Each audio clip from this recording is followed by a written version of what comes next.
নমস্কার, আমি নমিতার সহজ রান্না চ্যানেলের নমিতা। আজকে আমি রান্না করব মশলাদার মাশরুম। মাশরুমটাকে আমি পাতলা পাতলা করে কেটে নিয়েছি, ভালো করে পরিষ্কার করে ধুয়ে। আর পেঁয়াজ কুচিয়ে নিয়েছি, লঙ্কা কোচানো, টমেটো কোচানো, কিছু কাজু, আর নিয়েছি একটু আদা, আর কয়েক কোয়া রসুন নিয়েছি আমি। তো এখন আমি এইগুলির মধ্যে কিছু আমি পেস্ট করে নেব। পেঁয়াজটা ছাড়া বাকিগুলো যেগুলো আছে ওইগুলোকে আমি পেস্ট করে নেব। তো আমি এখন একটা মিক্সিং জার নিয়ে তার মধ্যে আমি দিয়ে দেব কয়েক কয়েক কোয়া রসুন নিয়েছি। তো আর নেব দিয়েছি আদা আর কিছু কাজু, এগুলোকে আমি দিয়ে দিচ্ছি। আর এর সাথে দিয়ে দেবো আমি কুচিয়ে রাখা টমেটোগুলো। তো এগুলোকে আমি সামান্য একটু জল মিশিয়ে পেস্ট করে নেব। তো আপনারা আমার রান্না যদি পছন্দ করেন তাহলে আমার চ্যানেলটাকে সাবস্ক্রাইব করে দেবেন। আর যদি আজকের রান্নাটা ভালো লাগে তাহলে লাইক, কমেন্টস আর শেয়ার করে দেবেন। তো আমি এখন এটাকে একটু পেস্ট করে নেব। এগুলি আলাদা আলাদা করে দেখানো যেত, কিন্তু অনেক সময় লাগে এভাবে। তো আমি কড়াইতে দিয়ে দিয়েছি সর্ষের তেল, আর তেলটা গরম হয়ে এসছে। এখন আমি তেলটা ভালোভাবে গরম হওয়ার পরে এর মধ্যে আমি দিয়ে দেব আমার কুচিয়ে রাখা পেঁয়াজগুলি। একটু বেশি করে আমি পেঁয়াজ দিয়েছি। তো পেঁয়াজটাকে আমি ভালোভাবে একটু ভেজে নেব। আর কড়াইতে দেওয়া হয়েছিল সর্ষের তেল, রান্নাটা আমি সর্ষের তেলেই করেছি। তো পেঁয়াজটাকে আমি মিডিয়াম আঁচে একটু ভেজে নেব। আর এর মধ্যে আমি ভাজার সময় স্বাদ মতো দিয়ে দেব নুন। নুনটা একটু আগে দিয়ে দিলে পেঁয়াজটা একটু ভাজতে তাড়াতাড়ি হবে। তো আমি দিয়ে দিয়েছি নুন, একেবারে সবজির আন্দাজে দিয়ে দিয়েছি এর মধ্যে। তো এখন আমি পেঁয়াজটাকে ভেজে নিচ্ছি। এটা মাঝারি টাইপের ভাজবো, একদম বেশি লাল লাল করে ভাজতে হবে না। তো এটা ভাজা হওয়ার পরে আমি যে পেস্টটা করে রেখেছিলাম ওটা আমি দিয়ে দিয়েছি। এখন এটা আমি একটু ভালোভাবে মিলিয়ে এটাকে আমি ভেজে নেব। একটু এটাকে কষাতে হবে।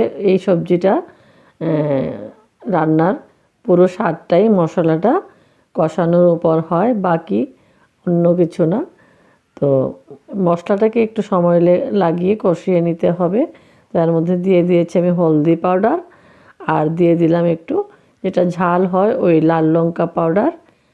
আর এর মধ্যে আমি দিয়ে দেব কালারের জন্য আবার একটু কাশ্মীরি লাল লঙ্কা পাউডারও আমি এর মধ্যে দিয়ে দিচ্ছি, যাতে কালারটা সুন্দর হয়।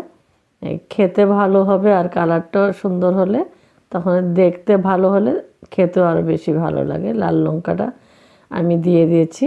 আর এর মধ্যে দিয়ে দিলাম একটু গোলমরিচ পাউডার। তো এটাকে এখন আমি ভালোভাবে কষিয়ে নেব। তো ধীরে ধীরে এটাকে কষাতে হবে। কাজু দেওয়া আছে, না হয় এটা লেগে যেতে পারে, একটু নাড়াচাড়ার মধ্যে রাখতে হবে। তো আমি এটাকে কষিয়ে নিচ্ছি। তো এখন আবার এর মধ্যে কুচিয়ে রাখা কিছু কাঁচা লঙ্কা দিয়ে দিয়েছি। মাশরুমটা একটু যদি কম কম ঝাল হলে বেশি ভালো লাগে না। এটা একটু গোলমরিচও দিয়েছি, আর কাঁচা লঙ্কা দিয়েছি, সামান্য একটু লাল লঙ্কাও দিয়েছি। তো একটু ঝাল ঝাল হলে ভালো লাগবে। আর মাঝে আমি এখন দিয়ে দিয়েছি গ্রাইন্ডারের বাটিটা ধুয়ে আমি একটু জল দিয়ে দিয়েছি। মশলাটা আবারও একটু ভালোভাবে কষিয়ে নিচ্ছি। তো এটা তেল ছাড়া মতো হয়ে এলে আমি এবার এর মধ্যে দিয়ে দিলাম ঝোলের জন্য জল। তো ঝোলটা আমি একটু গরম হয়ে ফুটে ওঠার অপেক্ষা করছি। আর ভালোভাবে যে কষানো মশলাটা ছিল জলে আমি যাতে গুলে যায় এভাবে দিচ্ছি। আর আমার ঝোলটা ফুটে উঠেছে। মাঝখানে একটু টাইম লেগেছে, অতখানি ভিডিও আমি দেখাইনি। তো এখন ঝোলটা ফুটে ওঠার পরে আমি কেটে রাখা আমি পাতলা পাতলা করে মাশরুমগুলি কেটেছিলাম। তো এই মাশরুমগুলি আমি দিয়ে দিচ্ছি। মাশরুমগুলি দিয়ে তারপরে এটাকে আমি ভালোভাবে আবার ঝোলের সাথে মিশিয়ে দেবো। এখন এর মধ্যে সব মোটামুটি দেওয়া হয়েছে। আর শেষের দিকের কিছু মশলা বাকি আছে, ওটা দিলে পুরো সবজিটা রান্না হয়ে যাবে। এখন মোটামুটি অনেক কিছু দেওয়া হয়ে গেছে রান্নাটা, এখন শুধু আমার মাশরুমটা রান্না হবে। এটাকে আমি ঢেকে দিয়ে রান্না করব। এটা বেশি একদম পাতলা টেলটেলে ঝোল হবে না, এটা একটু মাখো মাখো টাইপের, এরকম টাইপের, একদম শুকনোও হবে না, হালকা একটু ঝোলও থাকবে। তো এটা আমি ঢেকে ঢেকে দিয়ে বারবার তুলে দেখছি। তো আমি এটাকে নেড়ে চেড়ে ভালোভাবে রান্না হতে দিচ্ছি। তো এর মধ্যে আর আমার দু একটা জিনিস আরও দেব, যেটা সবজির স্বাদটা একটু বাড়িয়ে দেবে। দিয়ে দিচ্ছি এর মধ্যে আমি কসুরি মেথি দিয়ে তারপরে আমি এর মধ্যে আর একটা জিনিস দেব, আমি ঘি দিয়ে দেব একটুখানি। তো আমি চামচটা ছোট ছিল, তার জন্য আমি দুইবারে দিয়েছি। আমার রান্না প্রায় শেষের পথে, একটু শুধু ঝোলটা কমানোর অপেক্ষায়। একদম দেখতেও খুব ভালো হয়েছে, এটা খেতেও খুব ভালো হয়েছিল। তো আপনারা এভাবে মাশরুম বানিয়ে খাবেন। এটা মাশরুম খাওয়া খুব হেলদি। আর এটা আমার রান্না হয়ে গেছে, আর রাখবো না, এখন আমি এটাকে নামিয়ে নিচ্ছি। তো আপনারা সবাই আমার রান্নাটা দেখলেন, পাশে থাকলেন, তার জন্য অনেক অনেক ধন্যবাদ। আর এইভাবে একটু মাশরুম বানিয়ে রান্না করে খেয়ে দেখবেন, সত্যি খুব ভালো হয়। আর এটা স্বাস্থ্যের পক্ষেও খুব ভালো মাশরুম খাওয়া, এটাতে প্রোটিনও আছে। আর যাদের ভিটামিন ডি এর অভাব আছে ওদের জন্যও ভালো। তো এভাবে আপনারা বানিয়ে খাবেন।